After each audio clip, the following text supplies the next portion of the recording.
Well, good morning. I was just like, wow, you guys just stopped talking on your own. I was like, okay, it's time. So good morning. Welcome to the Unitarian Universalist Community Church. We are a welcoming congregation where we strive to transform ourselves in the world through love, wonder, and connection. My name is Beth Mackenzie Moore, and I use she, her pronouns, and I serve on the Music and Arts Committee and on the choir and things like that. On All Hallows Eve, the veil between the worlds is thin, allowing us to communicate with our beloved dead. For our last service on the theme of deep listening, we reflect on what we can learn from those who came before us. And now, Amy McKnight will speak to us about the auction. Auction! Good morning. I am Amy McKnight. I use she, her pronouns. I serve on the worship arts team, the handbell choir, Baker's Dozen, the stewardship committee, and I am your auction chair. Well, we are 6 days away from the opening of our 2024 annual fall auction. Are you getting excited? All right, on Wednesday morning, this Wednesday morning, the catalog will open, and you can begin to review all the items we have listed there. Plan your bidding strategy, your outbidding strategy, and mark your favorites with a heart. You won't be able to bid until the auction launches on Saturday night. What time does the auction open Saturday night? All right. Now, I know I have asked several favors of you in the past few months, but here's one more. With over 100 items currently listed in the catalog, and technically it closed yesterday, but you know, we're here today, and if you want to see Michelle or Gail at the stewardship table, we might be able to slide something else in. So I know going through the whole catalog can be tedious. So this is my favor. Just because one certain item is listed last in the catalog, it does not mean it is any less valued or any less fun. The items are listed in order that I received them. Note to self, you people who came in yesterday. Okay, just saying. So thank you to the many donors who offered a delivered cake, a meal, a dinner, a party, a service, a gift certificate. All of those are greatly appreciated. When the catalog opens on Wednesday, I ask the donors to please read through your particular item. If there's a mistake, no worries. We can fix it before everything launches on Saturday. Don't forget that ever popular buy it now button. You don't feel like bidding all week and keep checking on something? Buy it now. Are you afraid or nervous you may get outbid on that sunset cruise in the Tappahannock? You can always buy it now. Lastly, I've already asked this favor, so you can't count this one again. We need you to bid. The board has asked us to raise $27,000. If you follow the little thermometer at the bottom of the auction homepage, you can share in the excitement as the total grows. Next Sunday is the auction kickoff potluck right after services. Look for signups coming through this week in your e-news, your stewardship corner, Facebook, and all that fun stuff. I have met with several other UU churches to offer them assistance in their auction endeavors, and their consistent comment after hearing our great community effort, teamwork, and our amazing achievements is to think of us as the mouse that roared. Well, I know we can live up to that again this year. Thank you.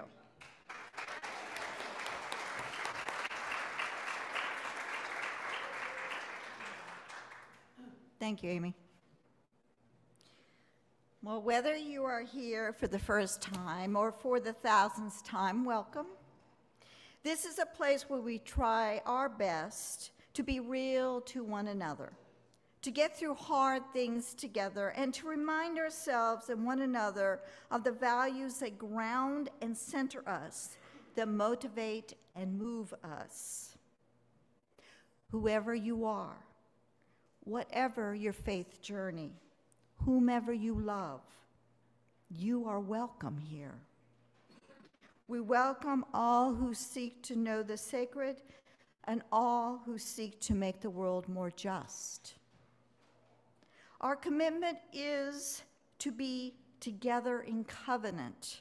So please join me in our affirmation of who this community is and begin with that all-important word. Love is the message of this church, and service is our way.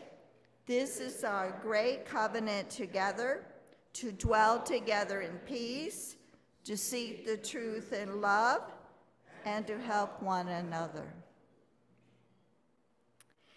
Let's join in singing our opening hymn, When We Are Gathered, number 359 in the gray hardback hymnal.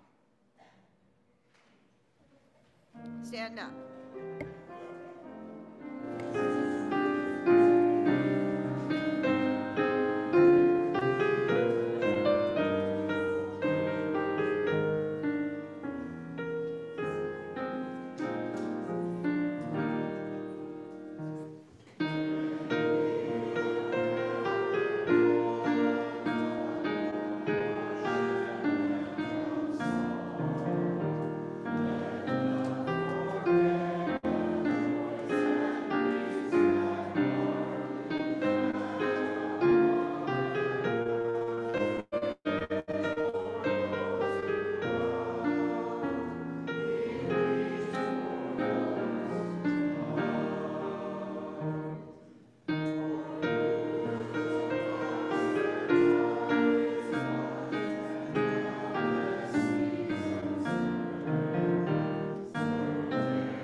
My name is Reverend Sarah, and I use she, her pronouns.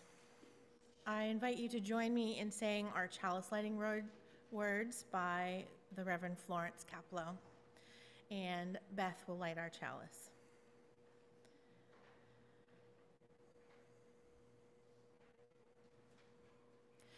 As we kindle this flame, we honor and remember those who have passed into the mystery. Their brightness lives on in our vision. Their courage lives on in our commitments, and their love continues to bless the world through us. Please join me now in a time of meditation and prayer. Find a comfortable place for your body, whatever that may be for you, and notice your breathing. Take a moment to find your center.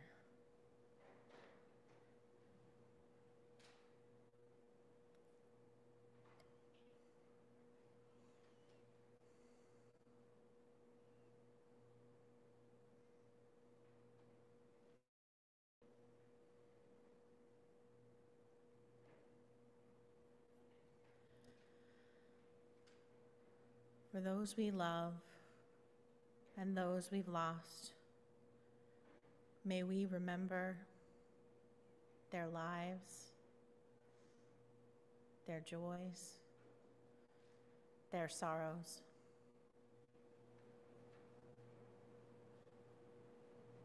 Let us remember the hard times gently and the good times with joy.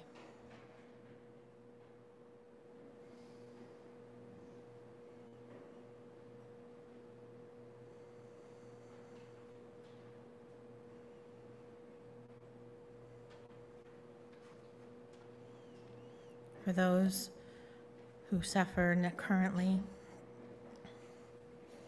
those in our country, those around the world.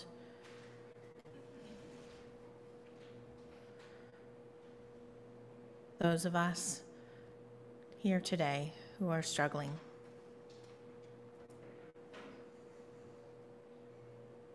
Remember, you are beloved. They are beloved. We are beloved.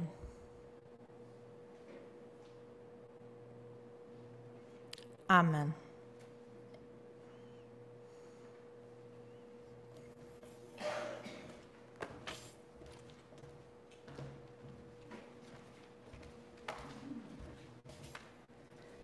We continue our time of contemplation and togetherness with a moment to recognize the season of the natural world around us.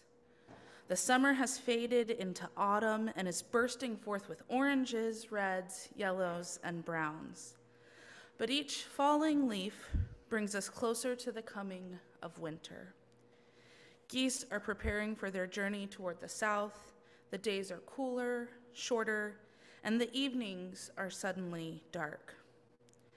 Some of us may be excited about the coming of Halloween, a time where we may enjoy pretending or dressing up, being whoever or whatever we want to be. Take a moment to look around and see the costumes and the festive wear that you noticed today. If you're in costume, why don't you stand up? Yeah, look, beautiful, wonderful, yes. But this season is so much more than that. This is the time when many of our religious neighbors share a common bond. Catholics and other Christians prepare for All Saints and All Souls Days, both holidays commemorating the dead. Samhain draws near, and with it, great anticipation for the thinning of the veil. And our Mexican and Hispanic neighbors prepare for their celebrations of Dia de los Muertos.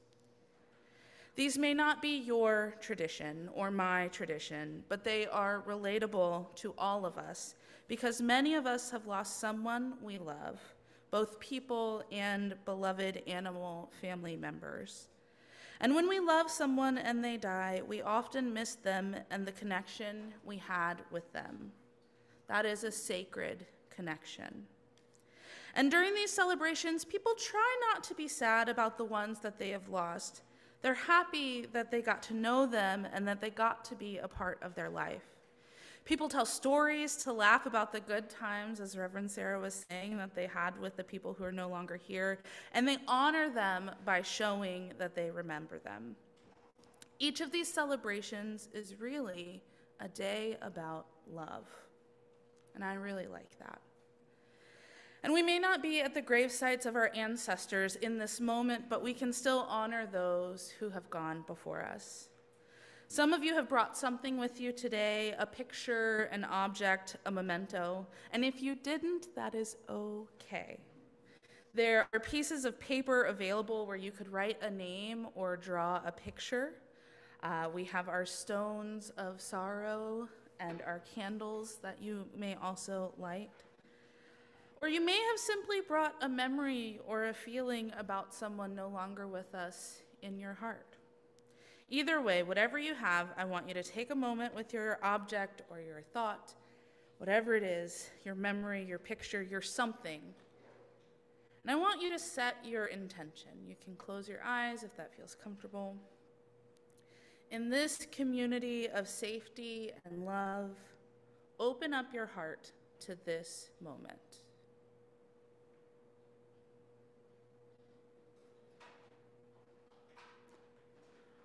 Our memories bring both joy and sadness. Let us not push these feelings away, for our recollections attest to the enduring importance of these friends and family, the love that you feel, and the memories that we share. So now we open this ritual up to any who wish. You may come forward and add an item to our altar for your own beloved dead in whichever way that feels fit. Something you brought, writing on a piece of paper, adding a candle, or a rock. You can place it on our altar. Don't forget it when we leave. And if you simply brought a memory or a feeling, you can bring that intention as well and spend a moment in our sacred space. We are going to enjoy our prayer reflection song. We're going to sing it, hum it, sing it, hum it, and keep humming until everyone feels that they have connected with our space. So I'll try to lead you through it as best we can, and you are now invited to interact with our space however you feel fit. Let's come up the side here and exit back to our seats. There is a love holding me. There is a love holding all that I love. There is a love holding all. We rest in this love. Now we hum.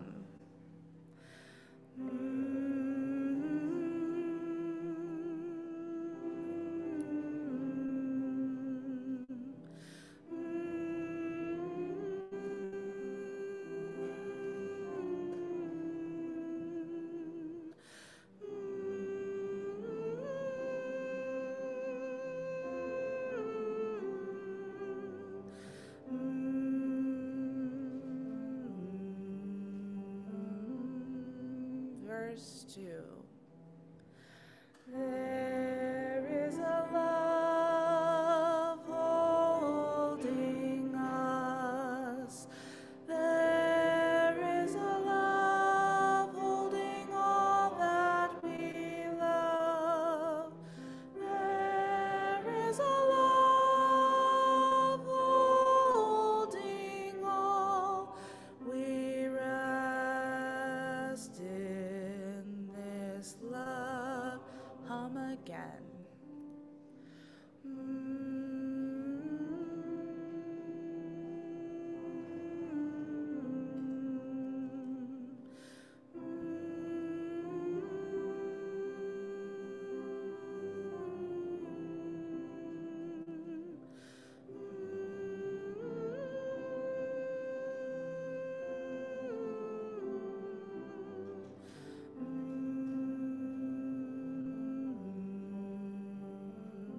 Now appreciate the piano.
Hum again.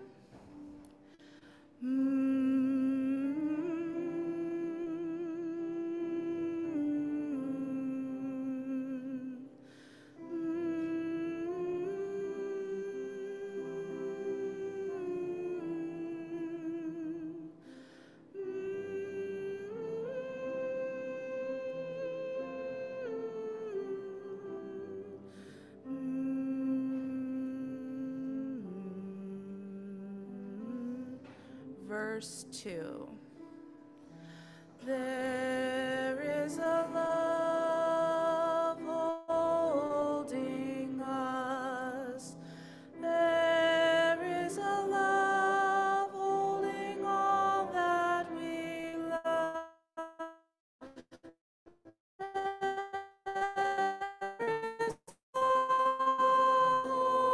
Holding all, we rest in this love. If you're feeling some big things right now, there's an unnamed quote that says, "Tears are just love leaving the body." So feel that love.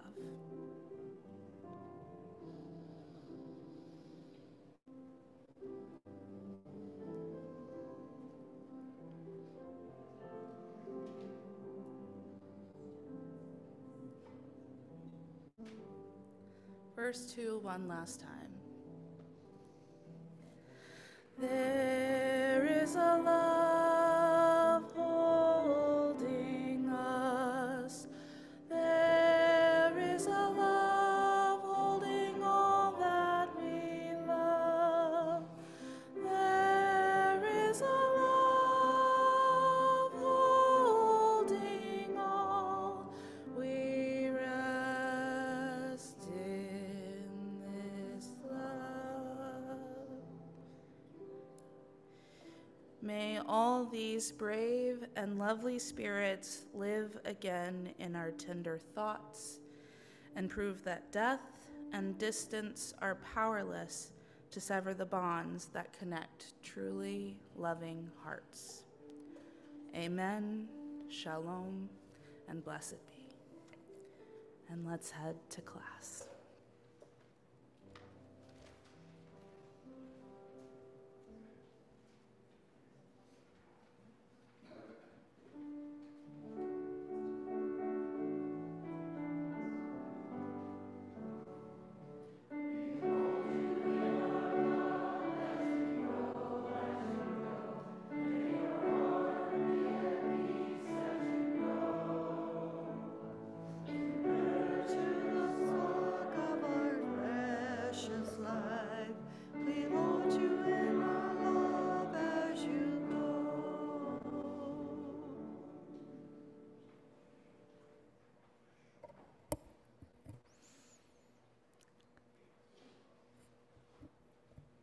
Please join me in our offering and acknowledging all the ways we give to this church and this world.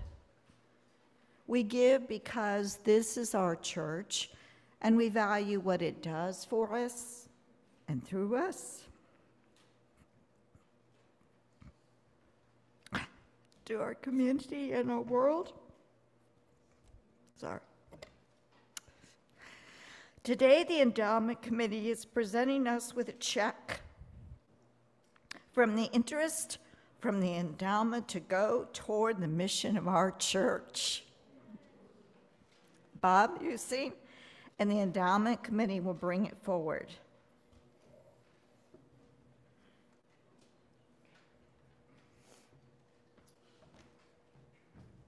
You are about to witness history.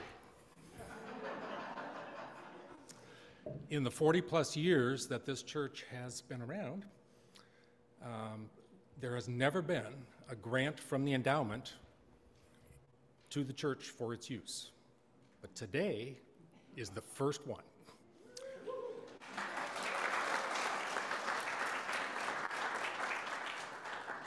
You may recall that at the annual meeting, the endowment committee, George, Susan, Dina, and myself, proposed some changes to the system.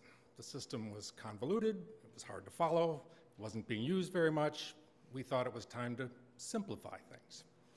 And under the new system, money gets into the endowment in two ways: your donations and investment earnings.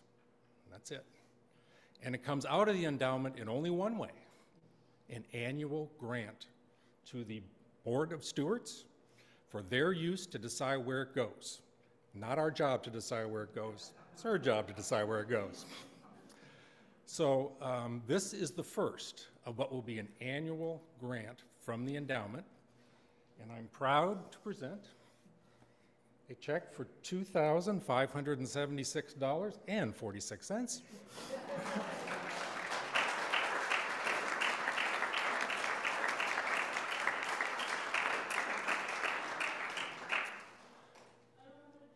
I don't think it'll fit in the little basket thing here, but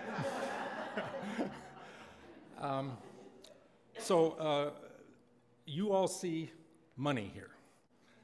I see something else. I see love. I see love. Because donors have placed their trust in the endowment and in this wonderful institution, and they want the institution to thrive forever. And they were excited about a permanent endowment as a way to support the institution forever, and that includes some people who've passed away. They love this institution so much, they wanted it to continue to have support. It's our job, the four of us, to make that number bigger, which we will work hard to do. But we need your help to do that. We originally had a session on November 17, but with scheduling challenges, got moved to January 12. January 12. So those of you who want to learn more about how an endowment works and how you can support it, that's the day, right after service, won't take long. I'm going to give you one sneak preview. Most of the ways to support the endowment do not require a will or a lawyer. Lawyers are fine, but you know, doesn't require. Most of them are surprisingly easy. So we hope that you will come on January 12th and learn more about it, and we will see you again next year.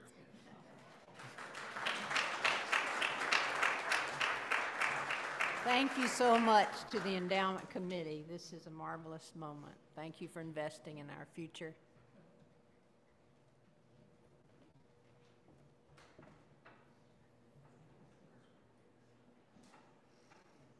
Now, may there be an offering to sustain and grow the life and mission of this church, inside and outside our walls. May we give in love and in hope.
Your offering in all the ways you give to our life and ministry of this church, your time, your talent, your treasure, and your trust. Together, our gifts allow us to expand and strengthen the tapestry of love, wonder, and connection that blesses this church and transforms us and our world.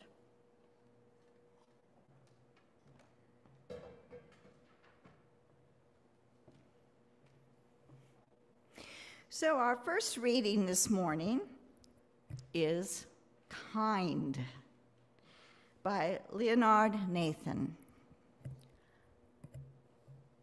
I hadn't noticed till a death took me outside and left me there that grass lifts so quietly to catch everything we drop. And we drop everything. Our second reading is They Are With Us Still by Kathleen Mateague. In the struggles we choose for ourselves, in the ways we move forward in our lives and bring our world forward with us, it is right to remember the names of those who gave us strength in this choice of living. It is right to name the power of hard lives well lived. We share a history with those lives. We belong to the same motion. They too were strengthened by what had gone before. They too were drawn on by the vision of what might come to be.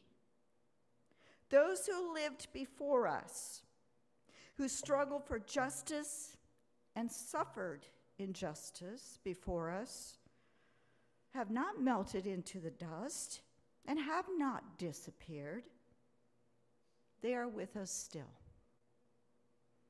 The lives they lived hold us steady.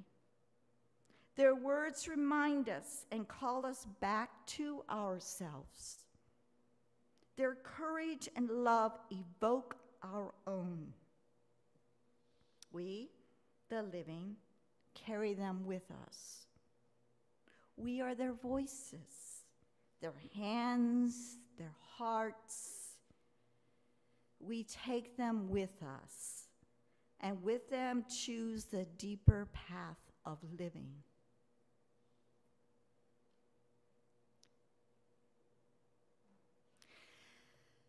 And now, the Sanctuary Choir will be sharing an anthem now about the mysteries of the afterlife. There is a section in the middle of the song where the composer intends for names of the departed to be spoken into the space while the choir hums. Sean, there he is going to put his hand in the air for that section. Please join in as you feel moved.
The end of October and into November in the Northern Hemisphere is when the light starts to fade and the weather begins to get colder.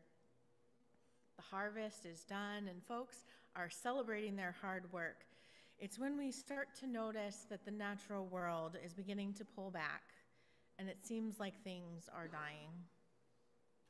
In the times when our society was mostly agrarian, average people maybe had a little bit more time on their hands in these months, not rushing to pull in the harvest, but working to prepare stable foods for the winter. They did more close work, meaning time working face to face in a kitchen or in a barn or somewhere, instead of out in the fields all spread out doing their own thing. The time was to tell stories and share theories. That time when the goat in the barn looked like a shadow monster, or the scarecrow that's now become a scare person, standing out in the field, all alone, scaring us when we think that there's someone coming to get us. Whew. The nights start getting longer, and it's more likely that we're sitting around a hearth fire in the evenings, listening to each other sing or recount the scary stories of our youth. The more we reminisce, the more we long for our beloveds who have died.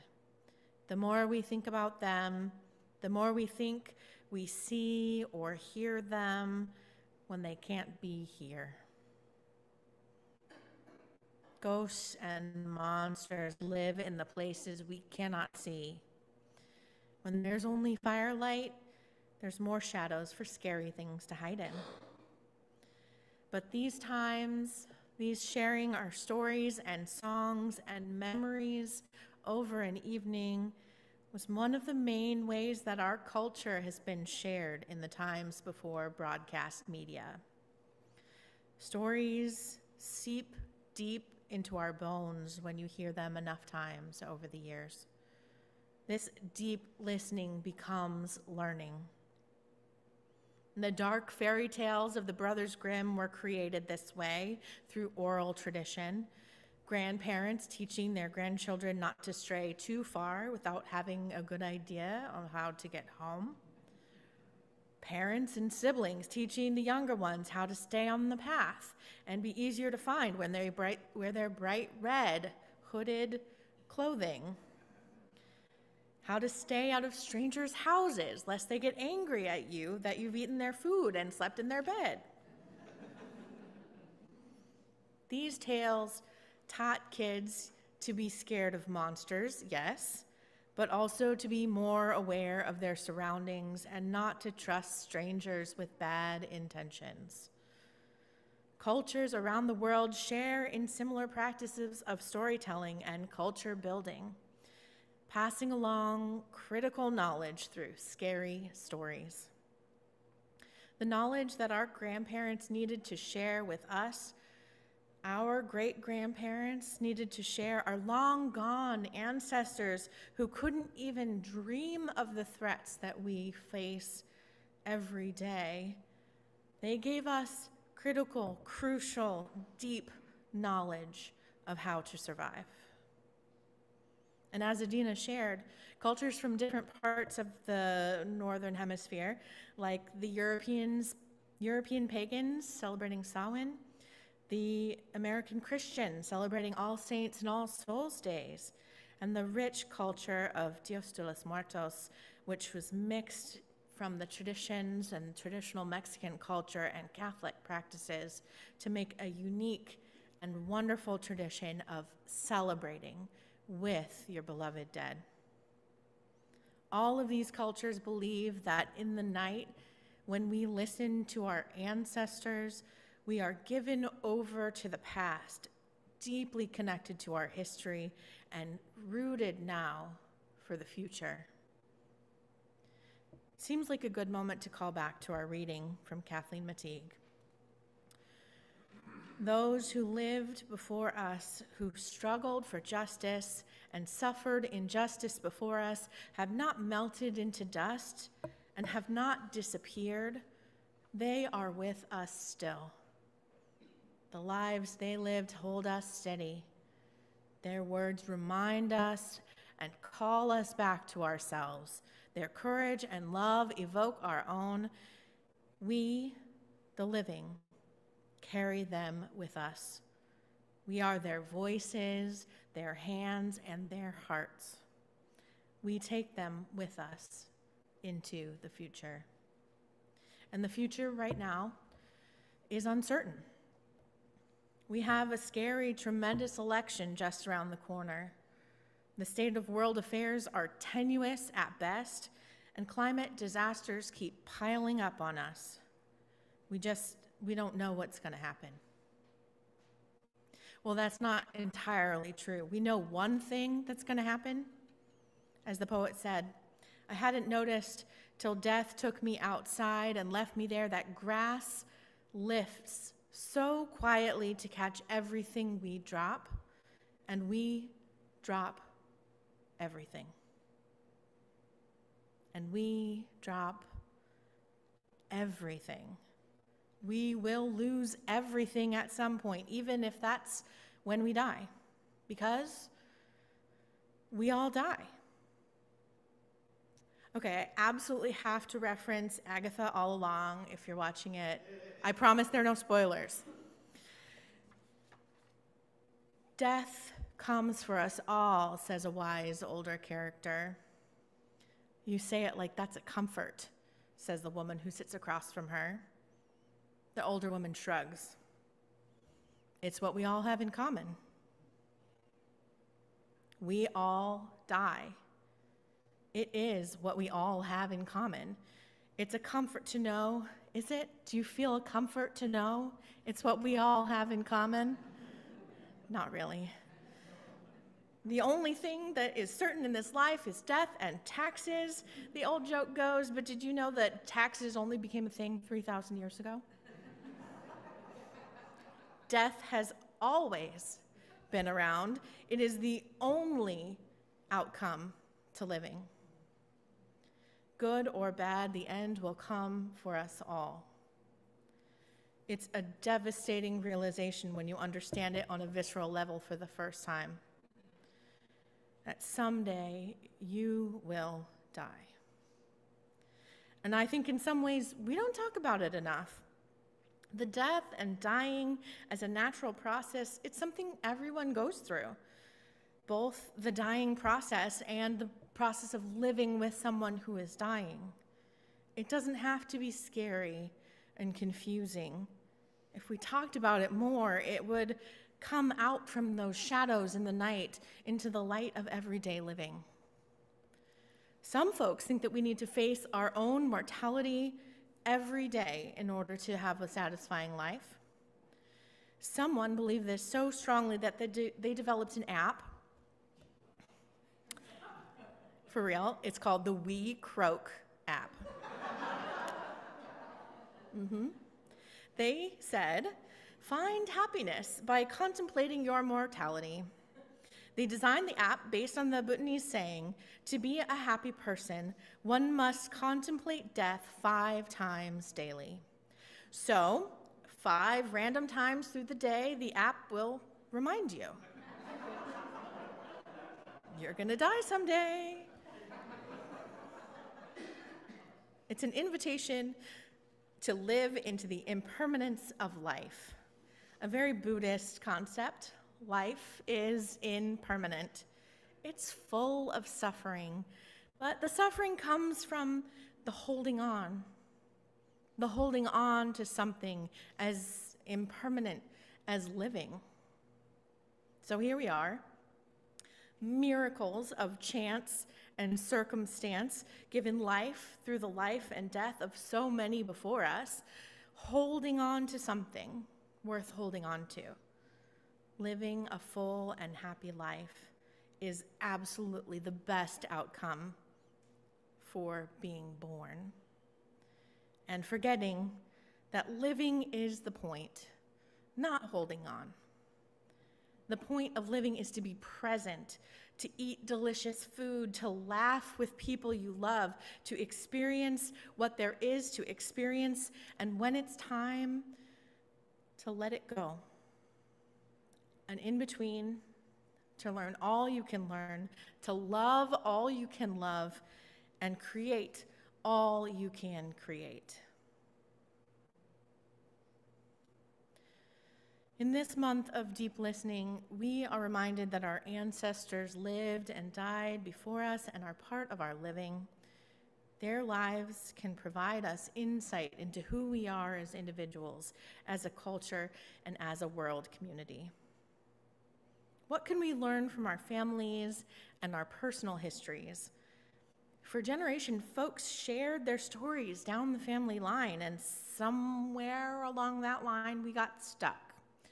And there have been generations of people who refused to talk about their own histories to their children and grandchildren, hoping to erase them. But it's not possible to erase the pain that silence can cause. It's not possible to erase the longing for something that's unknown in someone. This is why people seek out their ancestors on Ancestry.com, to try and find out the stories that have been lost to the family narrative, but which still have meaning in how we live our lives. I knew that only a couple generations back, my family were so poor that they had to send some of their children away, hoping that they'd be able to be fed and cared for by strangers. What I found out lately is that family was poor in part because their father left their mother to raise and feed 6 children alone, but he also never knew his father. He never knew how to be a father because it turns out his father died in the Civil War. So he left his family as well, with nothing but mouths to feed, desperation, setting the 2 youngest on a train by themselves to Boston with no fixed destination. My great-grandfather with his sister, generational trauma passed down from father to son, from father to son. And my grandfather heard this story his whole life, how his father was abusive because his family didn't want him. He learned from his ancestors, and he taught his daughters the story to learn from too, who passed it down to me. Here, now, more than 100 years later, having learned. We learned that the past creates our present, but it doesn't dictate our future. We can learn from mistakes and choose a new way. The same is true for our nation. Historian Heather Cox Richardson sends out daily news roundup column, and it connects current events right now with historic events in our country and the world, reflecting on the path that we took to get here and offering insight into a better way forward. She basically asks every day, what can we learn from the wisdom of the founders of this country, from the mistakes they made, from the events that led up to the Civil War?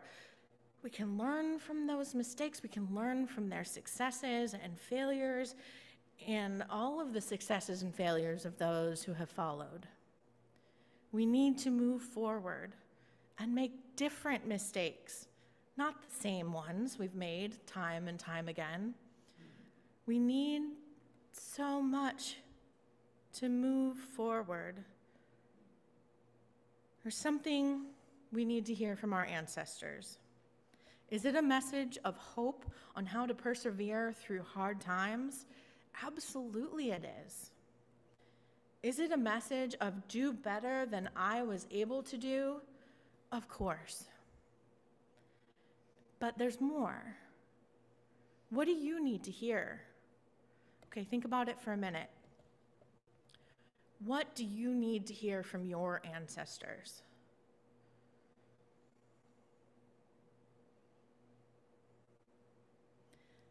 Okay, now shout it out. I'll put you on the spot. What do you need to hear? Hope.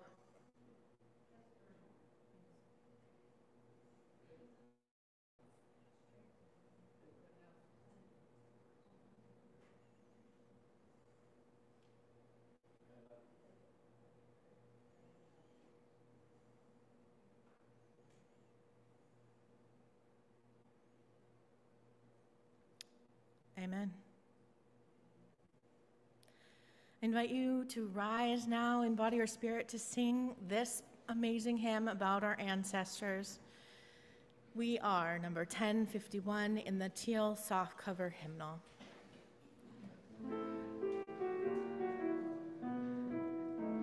Just want to note that I did change some of the lyrics, just so you know it's more inclusive. For each child that's born, a morning star rises and sings to the universe who we are. For each child that's born, a morning star rises and sings to the universe who we are. We are our grandmother's prayers, we are our grandfather's dreams, we are the breath of our ancestors, we are the spirit of God, our mothers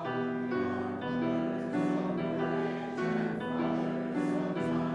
We are children of dust, we are world of great visions, we are sisters of mercy and brothers of love. We are lovers of life and builders of nations, we are seekers of truth and keepers of faith. We are makers of peace and the wisdom of ages. The morning star rises and sings to the universe who we are. For each child that's born, the morning star rises and sings to the universe who we are.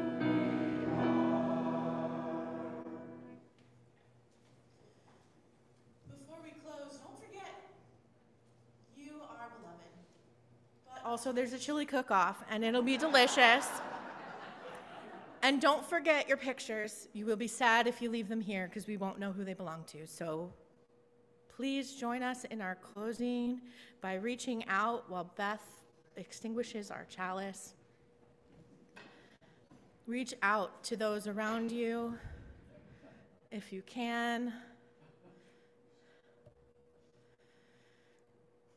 When you go, listen for your ancestors' voices. When you go, go in peace. Salam and shalom. Leave this place knowing that you are good and knowing that you are loved. Blessed be. Take your dark, yes, that dark within you, and your light and your love from this place, and share them with the world. And stay safe until we meet again. Amen.